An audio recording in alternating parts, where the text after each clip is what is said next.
जितना समय उसका बर्बाद होता है, जेल में बर्बाद हो, XYZ 1 साल लगे या 2 साल लगे, और वो ट्रायल फेस करने के बाद वहाँ पर एक बरी हो जाता है, तो उसमें कोई ऐसी त्रुटि नहीं मिलती कि भाई यार जो 2 साल का उसने वक्त गुजारा है जेल में या 1 साल का वक्त गुजारा है, इतना तो सफ़र किया है 4 साल का 5 साल का, उस सफ़र का 5 साल का जो आईओ लेकर आया था, उसकी सैलरी उसे 5 साल की उसे दी जाए, और उसको भी आईओ को जेल भेजा जाए कि तूने गलत तरीके से ये कंडीशन ये आ जाएंगी मजिस्ट्रेट एग्जाम में, तो कोई भी आईओ गलत काम करने से डरेगा और फ्यूचर में ये काम बंद हो जाएंगे।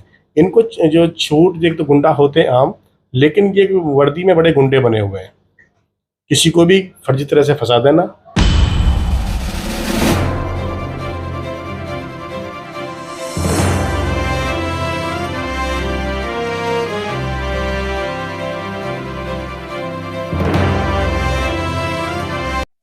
सर ये जो कंपनसेशन जो दिया जाता है, कंपनसेशन का आधार क्या होता है? कंपनसेशन का ये आधार होना चाहिए जो आईओ जिस आरोपी को लेके उसके गलत तरीके से फर्जीवाड़ा करके उसे फंसा के और जेल भेज दिया है, और उस दरमियान में जिस टाइम रिमाइंड आता तो उस टाइम उसके पास वक्त नहीं होता, मजिस्ट्रेट के पास में वो उस पर सिग्नेचर करके आगे फॉरवर्ड कर देता है और ट्रायल फेस करने की पोजीशन में आ जाता है, जेल चला जाता है। जी, जितना समय उसका बर्बाद होता है, जेल में बर्बाद हो, XYZ 1 साल लगे या 2 साल लगे, और वो ट्रायल फेस करने के बाद वहाँ पर एक बरी हो जाता है, तो उसमें कोई ऐसी त्रुटि नहीं मिलती कि भाई ये आरोपी ही है। तो जो 2 साल का उसने वक्त गुजारा है जेल में या 1 साल का वक्त गुजारा है, इतना तो सफ़र किया है 4 साल का 5 साल का, उस सफ़र का 5 साल का जो आईओ लेकर आया था, उसकी सैलरी उसे 5 साल की उसे दी जाए, और उसको भी आईओ को जेल भेजा जाए कि तूने गलत तरीके से ये फंसाया है। जिस दिन कंडीशन ये आ जाएंगी मजिस्ट्रेट एग्जाम में, तो कोई भी आईओ गलत काम करने से डरेगा और फ्यूचर में ये काम बंद हो जाएंगे। इनको जो छूट देख तो गुंडा होते हैं आम, लेकिन ये वर्दी में बड़े गुंडे बने हुए हैं, किसी को भी फर्जी तरह से फंसा देना। जैसे कि हमारे बाबूजी ने बताया कि 99% उसके ही गोली लगती हैं, एक भी पुलिस वाले की गोली नहीं लगी आज तक भी मुठभेड़ में। क्यों? उनकी गोली क्या फुल की है, जो इनके कहने के मतलब वो पत्थर की है। अगर मुठभेड़ हो रही है, दोनों साइड से गोली चल रही है, तो उनकी गोली क्यों लगती है, इनकी गोली क्यों नहीं लगती? आप कितने सहमत हैं इस बात से? देखिए मेरी बात सुनिए, जो पुलिस जिस व्यक्ति को आरोपी बनाती है, अगर वो ट्रायल में बरी हो जाता है, निर्दोष साबित हो जाता है, तो पुलिस के खिलाफ यानी कि राज्य सरकार के ही खिलाफ वो मानहानि का वाद ला सकता है, क्योंकि उसकी मानहानि हुई है।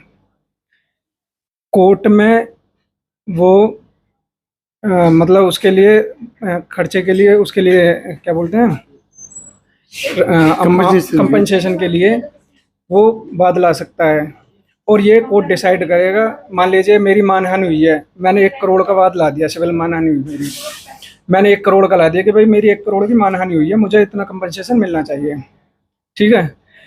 इस पर कोर्ट डिसाइड करेगी कि इसे कितना मिलना चाहिए, इसका कौन सा जो पीरियड है एज का, जवानी बेकार करिए, कितने टाइम ये रहा है। मान लीजिए कमाने वाला वो अकेला है, पूरा परिवार उस पर डिपेंड है, और वही बंदा जेल में पड़ा रहा है अनावश्यक रूप से, पुलिस की लापरवाही से।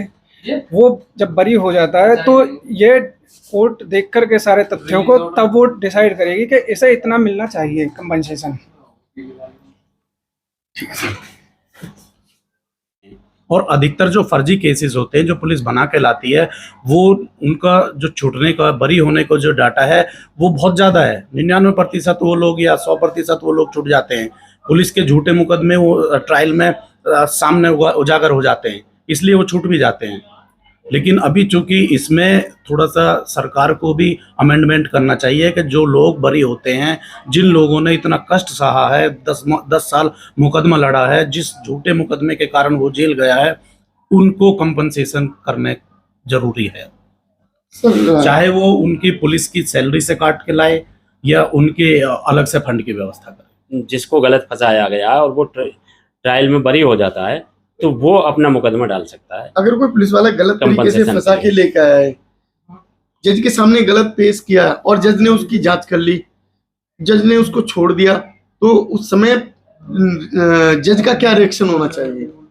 अधिकतर तो हिदायत दे के पुलिस को इस तरह के मामले में छोड़ देते हैं। अदरवाइज मजिस्ट्रेट साहब को चाहिए कि वो उनके जो पुलिस के आला अधिकारी हैं उनको इन राइटिंग में दे के इन्हें ट्रेनिंग कराए अच्छी तरह से, और इनको बिहेवियर में सुधार हो, और जो इनकी जो मानसिकता बनी हुई है निर्दोष लोगों को फंसाने की, वो उसमें सुधार करें। नहीं, इनके खिलाफ जो इनकी अनुशासनात्मक कार्रवाई होनी चाहिए। ये कानून में ये प्रावधान है कि अगर आपकी लोअर कोर्ट से सजा हो गई और आप सेशन कोर्ट में गए या हाई कोर्ट में गए या किसी भी उच्च कोर्ट में गए और वहाँ से आप बरी हो जाते हो, तो ये बरी होने वाले आरोपी को अधिकार है कि वो अपने कंपनसेशन की मांग कर सकता है। किससे करेगा? पुलिस से? नहीं, पुलिस से नहीं, उच्च अधिकारियों से करेगा और न्यायालय से करेगा कि मुझे गलत तरीका से फंसाया गया था और न्यायालय ने मुझे बाइज्जत बरी कर दिया है, मेरा इतना समय नष्ट किया गया है, मुझे इतना कष्ट झेला गया है, मैं जेल गया हूँ, मेरा जीवन बर्बाद हो गया है, वो उसके लिए कंपनसेशन के लिए मुकदमा डाल सकता है। और ऐसा हुआ भी है, बहुत लोगों को कंपनसेशन कोर्ट ने दिया भी है। सर, अगर किसी को 2 साल 3 साल की अगर सजा हुई है तो उसे क्या कंपनसेशन मिल सकता है? ये तो अदालतें तय करती हैं। आपके सामने केस आए होंगे, आपके सामने केस आएंगे, उन केसों में कितना कंपनसेशन मिला होगा? ये अधिकार माननीय न्यायालय को ही है, कोई तय करेगा। सर, आप बताएंगे इस पे कुछ? नहीं, ये कोई प्रिस्क्राइब्ड नहीं है कि कितना किसको मिलेगा, ये कोई फिक्स नहीं है कानून में। ये वैसे अभी तक किसी को मिला है? बहुत लोगों को मिला है, लेकिन माननीय उच्च न्यायालय इसका निर्धारण करता है कि कितना किसको दिया जाए, और जो ग्रेविटी ऑफ सेंटेंस कितना हुआ, कितना उसने जेल में अवधि बिताई है, वो उसको ध्यान में रखते हुए पास करती है माननीय उच्च न्यायालय, जो आदेश पारित करती है। उम्र की कौन सी अवधि बताइए आप? चल, जैसे कोई न्यायालय में निर्दोष साबित हो गया और निर्दोष साबित होने के बाद जो वो पुलिस अधिकारी हैं उनके खिलाफ कोई एक्शन का प्रावधान नहीं है। अगर उन्होंने गलत फंसाया है तो उनके खिलाफ क्या एक्शन हो सकता है? उनके खिलाफ एक्शन का प्रावधान तो है, लेकिन भारत में न्याय व्यवस्था इतनी लच्चड़ है, इतनी लंबी है कि बरी होते होते उसे 20 साल लग जाते हैं। फिर वो सोचता है यार बरी होने में ही तेरा तो सब कुछ जीवन जवानी बर्बाद हो गई, पैसा बर्बाद हो गया, अब और 20 साल अपने कंपनसेशन के लिए पुलिस से अधिकार मांगने के लिए, पुलिस से सस्पेंड, बर्खास्त या जो पनिशमेंट कराने के लिए लड़ेगा, तो तेरा तो सब चौपट हो जाएगा। इसलिए अधिकांश आरोपी जो बरी होने के बाद पुलिस के खिलाफ ना तो शिकायत करते हैं, ना कंपनसेशन मांगते हैं, ना किसी न्यायालय में उनको पनिशमेंट कराने के लिए जाते हैं, अधिकांश मामलों में। साथियों, अभी जो हमने चर्चा की सीनियर वकीलों से, तो आप लोग इससे कितना सहमत हैं? क्योंकि अगर अपराध करने वाला व्यक्ति अपराधी है और उसका साथ देने वाला व्यक्ति भी अपराधी माना जाता है, तो अगर पुलिस द्वारा वो व्यक्ति निर्दोष व्यक्ति को दोषी बनाकर लाया जाता है और उस पर न्यायालय उसको जेल भेज देता है, तो क्या न्यायालय इसमें अपराधी नहीं है? आपको अपनी राय हमारे इस चैनल पर जरूर बताना है, कमेंट बॉक्स में लिखें, चैनल सब्सक्राइब करें, वीडियो लाइक शेयर करें। धन्यवाद, नमस्कार, नमो बुद्धाय, जय भीम। आपको और आपके दर्शकों को नमस्कार, नमो बुद्धाय, जय भीम।